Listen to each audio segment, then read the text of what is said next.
नमस्ते, वंदे मातरम, जय हिंद। आप सभी का इस चैनल पर स्वागत, वंदन, अभिनंदन, इस निवेदन के साथ कि अगर अभी तक किन्हीं कारणों से चैनल को सब्सक्राइब करने से वंचित रहे हैं तो कृपया नोटिफिकेशन के साथ चैनल को सब्सक्राइब करना नहीं भूलें। बंधुओं, आप ये जानते हैं कि प्रत्येक प्राणी प्रजनन की क्षमता से युक्त है और यह प्राकृतिक अधिकार भी है। दिव्यांगजन भी इस अधिकार से अछूते नहीं हैं, उनमें भी यह प्राकृतिक अधिकार निहित है, परंतु इसके साथ साथ यह उनका विधिक अधिकार भी है। यूएनसीआरपीडी को जो हम देखते हैं तो उसके प्रकाश में दिव्यांगजन अधिकार कानून की धारा 10 यह प्रावधान करती है कि प्रत्येक समुचित सरकार यह सुनिश्चित करेगी कि दिव्यांगजन के जो रिप्रोडक्टिव यानी प्रजनन के अधिकार हैं वे सुरक्षित रहें, संरक्षित रहें। इसके बारे में उनको जागरूकता की ही बात करती है, सारी सूचनाओं को प्रदान करने की ही बात करती है। यह भी व्यवस्था करती है कि दिव्यांगजन को उनकी जो प्रजनन के अधिकार हैं उससे तब तक वंचित नहीं किया जाएगा जब तक ऐसा करना विषम परिस्थिति का द्योतक न हो जाए और उसके संबंध में उनकी सहमति पूर्ण सूचना के साथ उपलब्ध ना हो जाए। यहां पर सवाल यह आता है कि यदि कोई अपना दिव्यांगजन बंधु है और ऐसी दिव्यांगता से वह ग्रसित है, बौद्धिक अक्षमता अस्तित्व में है, यानी 21 प्रकार की दिव्यांगता में से बौद्धिक अक्षमता एक दिव्यांगता है, उसकी दो कैटेगरी है, मानसिक रोग और ऑटिज्म है, सेरेब्रल पैल्सी है और मेंटल रिटार्डेशन इत्यादि हैं।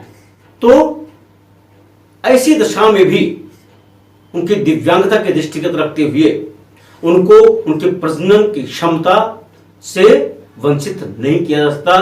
प्रजनन की जो उनकी क्षमता है और जो उसका अधिकार का उपयोग करना चाहते हैं उससे वंचित नहीं किया जा सकता है। कभी कभी ऐसी परिस्थिति आती है कि हमारे दिव्यांगजन यदि गर्भवती भी हैं तो कुछ ऐसी परिस्थिति होती है जिसमें यह होता है कि प्रेगनेंसी टर्मिनेट कर दी जाए, यानी गर्भ का स्खलन करा दिया जाए। इसी तरह से एक मामला आया जो माननीय उच्चतम न्यायालय तक गया। चंडीगढ़ का मामला था। वह दिव्यांगजन मानसिक विमंदिता से पीड़ित थी और जो वहां पर उनके साथ रहता था इन हाउस सर्वेंट, उसने ही उसके साथ रेप किया जिससे वो गर्भवती हो गई। जिसने रेप किया था वह इस बात को लेकर दृढ़ संकल्पित था कि वह जन्म के पश्चात वह उसकी देखभाल भी करेगा और ढंग से रखेगा भी। जो वहां का स्थानीय प्रशासन था चंडीगढ़ का, उसने एक पिटीशन फाइल कर दी कि एमटीपी एक्ट जो है उसकी धारा 3 यह कहती है कि ऐसे मामलों में जो विक्टिम है उसकी सहमति से गर्भ को टर्मिनेट कर दिया जाए। मानसिक रूप से विमंदित तो वो महिला थी, परंतु उसने ये कहा कि हम अपने गर्भ को टर्मिनेट नहीं कराना चाहते हैं, हम अपने बच्चे को जन्म देना चाहते हैं। अब यहां पर दो सवाल आ गया। जो एमटीपी एक्ट की सेक्शन 3 बोलती है उसमें यह प्राविधान है कि जो मेंटल इलनेस का व्यक्ति है यदि उसके गार्जियन भी सहमति दे दें तो भी प्रेगनेंसी टर्मिनेट की जा सकती है। हाई कोर्ट ने यह निर्णय दे दिया कि प्रेगनेंसी टर्मिनेट करा दी जाए, परंतु जब मामला उच्चतम न्यायालय पहुंचा तो माननीय उच्चतम न्यायालय ने बहुत ही सधा हुआ और सटीक निर्णय दिया। माननीय उच्चतम न्यायालय ने यह कहा कि मेंटल इलनेस दूसरी चीज है और मेंटल रिटार्डेशन दूसरी चीज है, दोनों अलग अलग स्थितियां होती हैं। मेंटल इलनेस जो होती है उसमें सहमति की आवश्यकता हो सकती है कि गार्जियन दे दे और प्रेगनेंसी टर्मिनेट हो जाए, लेकिन मेंटल रिटार्डेशन के लिए ऐसी व्यवस्था लागू नहीं होती है और ना ही एमटीपी एक्ट में इस तरह से कोई व्यवस्था की गई है। और यहां जो मामला था उसमें तो जो प्रेग्नेंट लेडी है उसने खुद ही कह दिया था कि नहीं, हम अपने बच्चे को जन्म देना चाहते हैं। सारी परिस्थितियों को ध्यान में रखते हुए माननीय उच्चतम न्यायालय ने मेंटल इलनेस और मेंटल रिटार्डेशन दोनों को बाइफरकेट करते हुए एमटीपी एक्ट में जो सेक्शन 3 बोलता है, उसका जो एक्सप्लेनेशन प्रोविजो क्लास बोलता है, उन सब का अध्ययन करने के बाद ये कहा कि सिर्फ ये संकल्पना पा लेना कि वो मानसिक विमंदित है, बच्चे को देखभाल नहीं कर पाएगी, रख नहीं पाएगी, कैसे पकड़ेगी, क्या करेगी, यह वह विषय है, उसको सोचना है और जो उसके साथ है उसको सोचना है। और यहां तो स्थिति दूसरी हो गई है, उसने सहमति दे दिया है, प्रेगनेंसी को टर्मिनेट नहीं कराना चाहती हो और प्रेगनेंसी टर्मिनेट कराने के लिए उसकी सहमति की जरूरत है, उसे गार्जियन की सहमति की जरूरत है और एसेंशियल भी है एमटीपी एक्ट के तहत। लेकिन प्रेगनेंसी को कंटिन्यू करने के लिए एमटीपी एक्ट में कोई प्रोविजन नहीं है, यानी अगर वो अपनी प्रेगनेंसी को कंटिन्यू करना चाहती है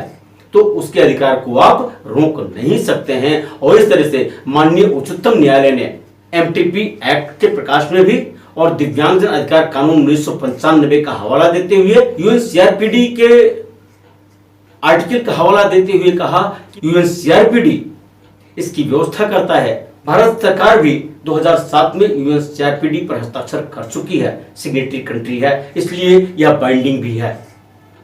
और इस तरह से सारा विवेचन करते हुए माननीय उच्चतम न्यायालय ने उस प्रेगनेंसी को टर्मिनेट करने वाला माननीय उच्च न्यायालय का आदेश पेश करते हुए दिव्यांगजन का जो अधिकार था बच्चे को जन्म देने का, उसको सुरक्षित किया, संरक्षित किया। यानी अगर हम एक एक शब्द को, अधिनियम को पढ़ें और इसी के साथ साथ सद्भाव पूर्वक देखें तो निश्चित रूप से दिव्यांगजन के कुछ अपने दिव्यांगता के कारण समाज में जो एक बैठ बैठी है, विचार बैठा है कि दिव्यांगजन ये नहीं कर सकता, दिव्यांगजन ये कैसे करेगा, वो कैसे करेगा, इससे निकलने की जरूरत है। दिव्यांगजन वो सब कुछ कर सकते हैं जो एक सामान्य जन करते हैं, इसलिए उनके अधिकारों का संरक्षण, संवर्धन उसी तरह आवश्यक है जैसे एक सामान्य व्यक्ति का। यह अलग विषय था कि उस महिला के साथ रेप हुआ और जो रेप हुआ, जिस व्यक्ति ने रेप किया, वह स्वयं तैयार हो गया इस बात को लेकर के हम इसका पालन पोषण करेंगे। हालांकि जो रेप हुआ, रेप जैसी घटना अपने में अपराध है, शर्मनाक है, इससे भी हमको वंचित रखना पड़ेगा। समाज में एक जागरूकता लानी पड़ेगी। कम से कम जो मानसिक विमंदित बंधु हैं उनके साथ जब रेप की स्थिति होती है तो स्थिति और भयावह होती है और समाज में एक गलत संदेश जाता है, जो हमारी मर्यादाएं हैं वे तार तार होती हैं। आइए इस जागरूकता कैंपेन को हम आप मिलकर आगे बढ़ाते हैं। अगर आपको बात ये अच्छी लगी हो और लगता हो कि दिव्यांगजन के साथ साथ समाज के लिए भी उपयोगी है तो कृपया इस वीडियो को शेयर भी करें, लाइक भी करें। इस निवेदन के साथ आज की बात यहीं तक कि आप चैनल को कृपया, अगर अभी तक सब्सक्राइब करने से वंचित रहे हैं, सब्सक्राइब भी, नोटिफिकेशन करना नहीं भूलें। बहुत बहुत धन्यवाद। वंदे मातरम। जय हिंद।